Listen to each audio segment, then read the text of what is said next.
আসসালামু আলাইকুম, সবাই কেমন আছেন? আশা করি অনেক অনেক ভালো আছেন। তো আজকে আবার নতুন একটি ভিডিও নিয়ে আমি আপনাদের সামনে আবার উপস্থিত হলাম। বাট রিয়েল লাইভে আসতে পারতেছি না, কারণ ভালো ক্যামেরা নাই।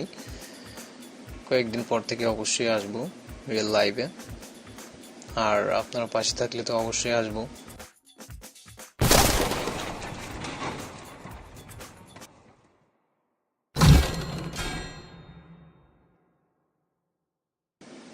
কেউ ঠেকাইতে পারবে না।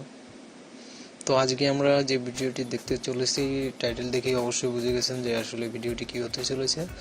আর সাধারণত অনেকেই জানেন যে আসলে কিভাবে কাজটি করা হয়, আর just I like that.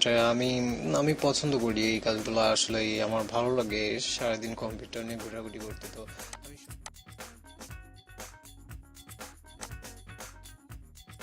Run type করে PREFETCH এটা দিব, দেওয়ার পর ওকে প্রেস করব, কন্টিনিউ করার পর যেটি আসবে কন্ট্রোল+H চেপে ধরে সিলেক্ট করে নিব, অথবা আমরা ওই যে অর্গানাইজ অপশনে গিয়ে সিলেক্ট অল করে নিব, নিয়ে ডিলিট করে দিব। ডিলিট করার পর আমরা রিসাইকেল বিন থেকে ক্লিয়ার করে নিব। আবার আমরা রানে চলে যাব। আসলে ডেস্কটপে শর্টকাট করে নিচ্ছি, না হলে অসুবিধা হবে, এটিও আপনারা দেখে নিতে পারেন। তো আমরা এখানে যাব, এখানে রিসেন্ট রিসেন্ট যে কাজগুলো করছি তার কিছু ডাটা শর্টকাট আমরা ডিলিট করে দিব। ডিলিট প্রেস করলে ডিলিট হয়ে যাবে। এবার টেম্প করে নিব, টেম্পটা করে কন্টিনিউ করব। এগুলো সব কিছু কিন্তু ডিলিট হবে না, কিছুটা স্কিপ যাবে, তো আমরা স্কিপ করে দিব। ঠিক আছে, স্কিপ করার পর আমরা রিসাইকেল বিন থেকে ক্লিয়ার করে দিলাম।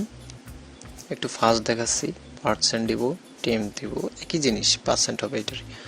সিলেক্ট অল করে এটাও সেম ওইভাবে ডিলিট করব। ঠিক আছে, আর ওই যে রিসেন্ট ফাইলটা, ওইটা শুধুমাত্র আপনার ডিলিট প্রেস করলে ডিলিট হয়ে যাবে, আর কিছু করার দরকার নাই। না ডিলিট প্রেস করার পরেও যদি ডিলিট না হয়, আপনি রিপ্লেস করতে পারেন।